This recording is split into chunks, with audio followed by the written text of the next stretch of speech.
We assume that the 35-year-old with tens of millions of dollars is actually happier than you, when the reality is like they could be stressed out of their mind. They might have terrible relationships.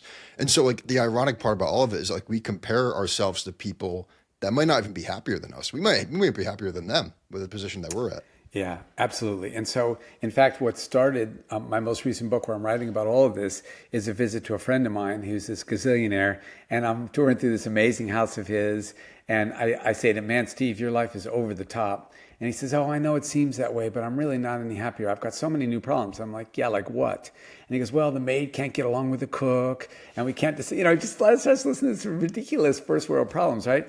And I remember feeling really superior to him. I remember thinking, boy, if I were this rich, I would appreciate it. I would be just permanently happier. And it wasn't until later, when I'm reading Frank Marlowe's amazing book on the Hadza, that I realized I'm just as guilty as he is, right? Because compared to the Hadza, I'm a multimillionaire, and yet I'm not any happier than they are. In fact, I remember getting all agitated when my meat lover's pizza had barbecue sauce instead of the tomato sauce that I specifically ordered when I was online, right? And so, you can...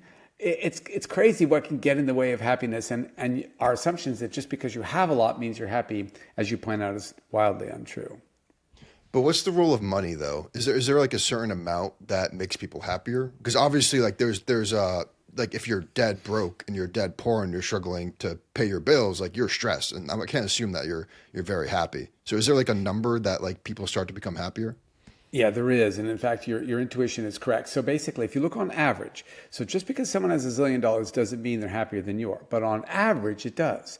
And so the curve is very steep at the beginning, just as you say, going from poverty to sort of lower middle class, enough to get by, is a big bump in happiness. And then going from lower middle class to upper middle class is a little bump. And then going from there to rich is a bump still. Now, we used to think that it ended somewhere around earning about, in US dollars, around $250,000 a year. We thought, well, then its ceiling's out. But now there's new data that have shown, no, it doesn't. It just keeps going forever.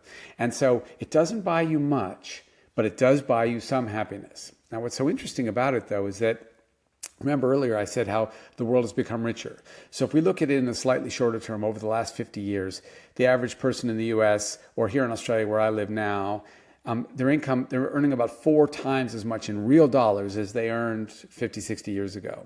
And so if you look at, for example, political ads out of the 1940s and 50s, they say things like a chicken in every pot when they're running for president.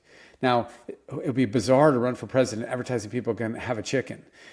People are like, I don't want a chicken. I can go to KFC if I want chicken. That's not my concern, right? Because we're so rich, that's triviality. But we weren't 60 years ago. Being able to afford chicken is something you just couldn't have every night.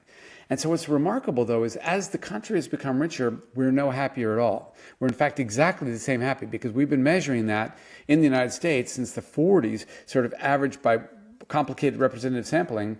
Average happiness of Americans hasn't changed an iota as Americans have become 4 times richer. And so this is known as the Easterlin paradox. And so what that suggests, because we know that richer people today are happier than poorer people today, but we know that as the country get richer, people don't get happier. What that tells us is that it actually comes back to the point you made earlier. It's a status game.